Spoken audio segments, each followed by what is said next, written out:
10,000 के बाद जिन्होंने चुकता किया उन्हें 20,000 का लोन मिले, इसके लिए कैंप आयोजित करना। 20,000 का चुकता जिन्होंने कर लिया उसको 50,000 का लोन मिले, इसकी चुकता करना। और अगर उसके बाद उसको स्पेस की आवश्यकता है तो नगर निकाय एक व्यवस्था बनाए कि खाली जगहों पर कुछ पक्की दुकानें, छोटी छोटी दुकानें बना करके उसमें 50,000 से अधिक का व्यवसाय करने वालों को फिर वहां पे व्यवस्थित पुनर्वास करने की तैयारी करनी चाहिए। एक सिस्टम के साथ जोड़ो, एक छोटे को बड़े यानी सीढ़ी दर सीढ़ी चढ़ने का कार्य। अब जो व्यक्ति 50,000 का व्यवसाय कर दे रहा है उसके बाद उसको और स्पेस की आवश्यकता पड़ेगी। अब वो ठेला नहीं, गुमटी नहीं, बल्कि उसके पास अपनी एक पक्की दुकान होनी चाहिए।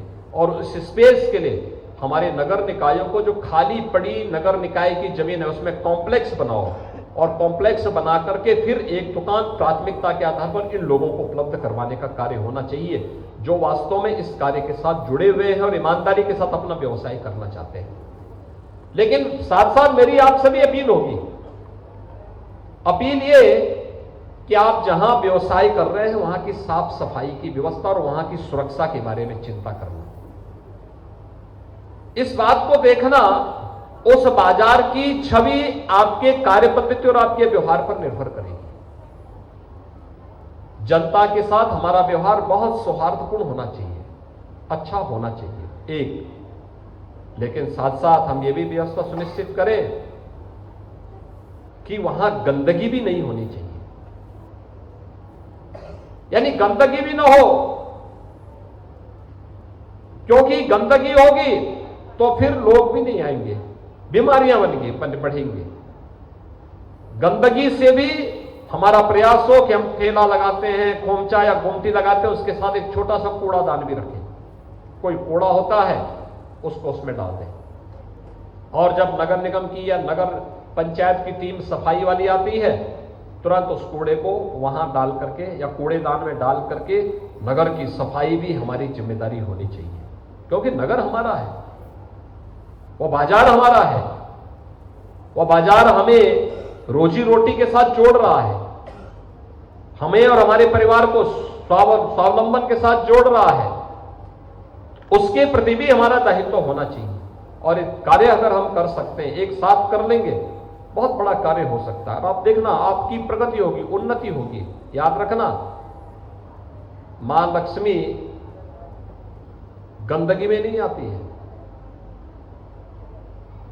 स्वच्छता में आती है, जहां साफ सफाई होगी। आप देखते होंगे दीपावली के अवसर पर हम लोग घरों की लिपाई पुताई करते हैं, खूब लिपाई पुताई करते हैं, जिससे घर में लक्ष्मी का वास हो, घर में धन धान्य हो, ऐश्वर्य हो।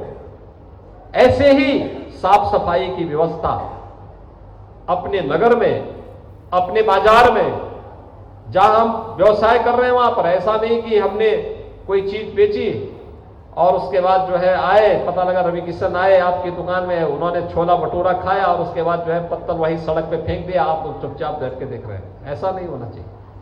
खाया तो उसमें एक कूड़ादान होना चाहिए, उसमें फेंक दिया, उसमें रखो, और जब वो आया तो उसमें साफ कर दिया। ऐसे होना चाहिए ना साफ सफाई। उस साफ सफाई के साथ मैं इसलिए बोल रहा हूं क्योंकि अभी उन्होंने नोट किया है कि ओनवल में वो पकोड़े वगैरह बिकते हैं ठेले में। अब वो जाएंगे वहां पर, तो जब वहां जाएंगे तो वहां पर उनको जरूर मिलेगा। और इसलिए भाइयों बहनों, स्वच्छता का ध्यान हमें रखना होगा। सुरक्षा के लिए भी सतर्क रहना पड़ेगा, क्योंकि ठेले, बहुत सारे ठेले लगते हैं एक साथ। अगर हम व्यवस्थित रूप से लगा देंगे तो सबकी बिक्री हो जाएगी।